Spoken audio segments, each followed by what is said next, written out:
Hello, I'm Jeremy, and welcome to another episode of RevUs Reviews, where mistreated movies get a second chance. And today, boys and girls, won't you stay for a chat, as today we'll be talking about the live-action version of The Cat in the Hat.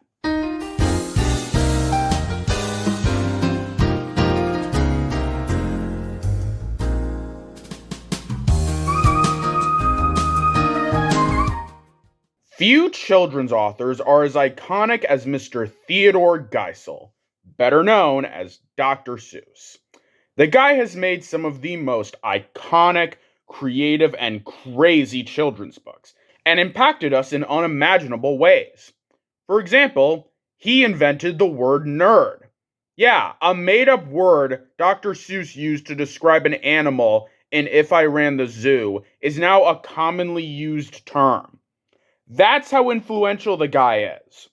But while Seuss has only made one feature film, The 5,000 Fingers of Dr. T, check out Bob's Show's review if you want to know more about that trippy can of nuttiness, his books have been adapted plenty of times, all of which have met some kind of negative reception.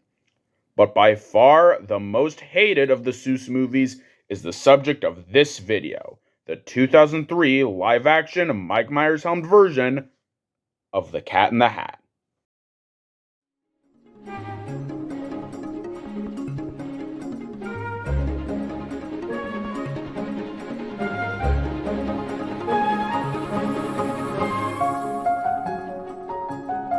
Our story takes place in the city of Annville and revolves around two children, Sally and Conrad Walden.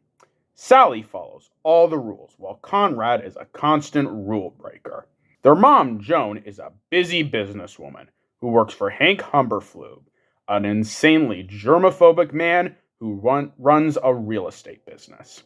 After Joan is called back into work, she leaves the children with a babysitter named Mrs. Kwan, but she is soon replaced when the children find the titular Cat in the Hat, a mischievous and anarchic figure wonderfully played by Mike Myers, and hijinks ensue.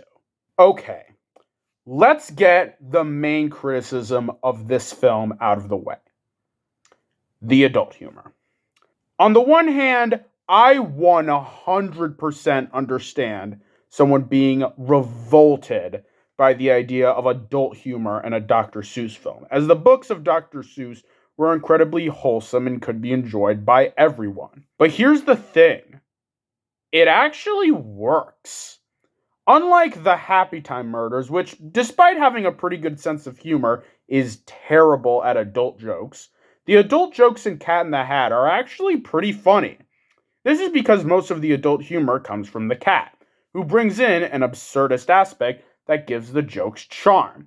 So even if no kid will get them or they don't make sense in context, they still get a laugh just from how ridiculous and absurd they are. I'll go more into this when I talk about the film's comedy, but for now, let's get into the characters, starting with the Cat in the Hat himself. The cat in this film is like if you combined the genie from Aladdin, Gene Wilder's Willy Wonka, and Drop Dead Fred into one character. And if that doesn't sound like an appealing character, this movie is not for you. While the cat costume is pretty close to the Uncanny Valley, Myers makes up for it by giving a great performance, combining the cat's anarchic personality with an adult edge that really works. His comedic timing, flair for the absurd and meta, snappy lines, and infectious personality are so effective that you forget about the uncanny valleyness of the costume. Also, this scene never fails to make me laugh. Son of a bitch! God, is that hilarious. Moving on to the two children, Sally and Conrad. Sally and Conrad are very good characters. Given their personalities, they could have been really annoying. But Spencer Breslin and Dakota Fanning both do a good job in their respective roles. They capture their characters well, and the characters themselves are both sane enough to contrast off the cat's lunacy. Both Sally and Conrad's arcs are really well handled, and they're both very enjoyable and likable. Then there's the fish. Not only does the CGI on the fish look really good, but he also feels like he leapt right out of the book. I will admit that it is odd that he's just introduced out of nowhere without any build-up, but he's a very entertaining character that has just the right amount of screen time and contrasts off the cat's insanity beautifully. Next up are the things. They are awesome. Like the cat, they are pretty uncanny valley, but also like the cat, their fun performances and personalities make up for that. Both the things are incredibly rambunctious and mischievous, which leads to some fun gags throughout the film. And it's clever how Conrad utilizes their ability to do the opposite of whatever someone tells them, although he only thinks of doing that near the climax of the film for some reason. Finally, there's Larry Quinn, played by Alec Baldwin. If Alec Baldwin magically became a cartoon character, he would probably act like Larry. He's an over-the-top, antagonistic jerkwad made specifically for the film. And he's hilarious. Alec Baldwin does a really good job making this character incredibly over-the-top and making him both unlikable and hilarious. And Larry enjoyably gets his comeuppance at the end. A great villain for a great movie. Moving on to the comedy. Now, I can 100% understand someone not liking the comedy in this film. But aside from the easy on Sunday morning scene, which was just confusing, every moment made me laugh. What makes the comedy in this movie work is the presentation. Not only are there a ton of great lines, especially from the cat, but the way the film presents itself makes the humor land even harder. In the wrong hands, certain jokes from this film wouldn't work. But in Cat in the Hat, these jokes are handled with just the right amount of humor and absurdism to make them enjoyable. For example, this scene. Who is this? Oh. That's my mom. Awkward. Yeah. Many people point to that scene as an example of why this film is bad. And on paper, it's an unfunny joke that flies in the face of Seuss's vision. But there's just something about the way that scene is executed that makes it pretty funny. And the rest of the movie is like that too, either with bizarre gags, funny and clever lines, or surreal and enjoyable adult jokes. Comedy is subjective, so I completely get someone not finding the comedy in this movie funny, but I personally really enjoyed this movie's comedy. Finally, let's talk about the one thing everyone can agree is awesome about this film: the set design. This is one of the Seussiest looking movies ever.